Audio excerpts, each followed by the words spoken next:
नमस्कार विद्यार्थी मित्रांनो, मुख्यमंत्री युवा कार्य प्रशिक्षण योजनेमध्ये अनेक विद्यार्थ्यांचे अनेक महिन्यांपासूनचे विद्यावेतन हे रखडलेले आहे. कोणाचे 2 महिन्याचे, 3 महिन्याचे, 4 महिन्याचे अशा पद्धतीने विद्यावेतन रखडलेले आहे.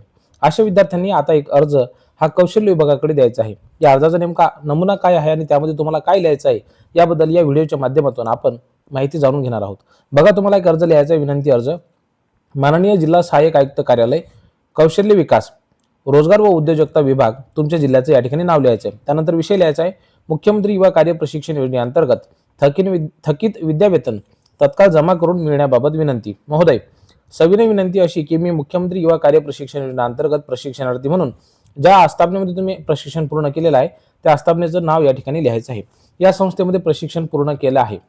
माझे एकूण 11 महिन्यांचं प्रशिक्षण पूर्ण झालं असून देखील मागील 2 ते 3 महिन्याचे पगार 2 असेल, 3 असेल, 4 असेल, जेवढं महिन्यांचं विद्यावेतन तुमचं बाकी राहिलेलं असेल ते तुम्ही या ठिकाणी लिहायचं आहे.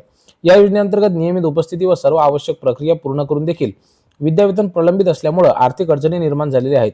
तर सदर थकीत विद्यावेतन तत्काळ जमा व्हावी ही विनंती. आणि त्यानंतर तुम्हाला तुमची माहिती या ठिकाणी लिहायची आहे.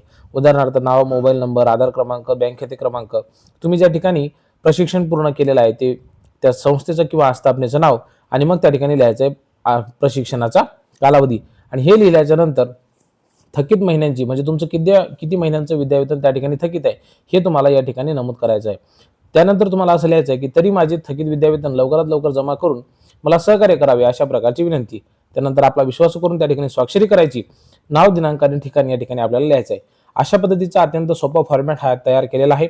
हा व्हिडिओ बघताना तुम्ही हा लिहून घ्या आणि मग तुम्ही त्या ठिकाणी कौशल्य विभागाला हे जे पत्र आहे तर ते तुमच्या सहीनिशी द्या, म्हणजे जेणेकरून तुमचं राहिलेलं विद्यावेतन हे तुमच्या खात्यावरती लवकरात लवकर येईल. या संदर्भाने तुमच्या मनामध्ये जर काही शंका असतील तर ते कमेंट बॉक्समध्ये लिहायला विसरू नका. खूप खूप धन्यवाद.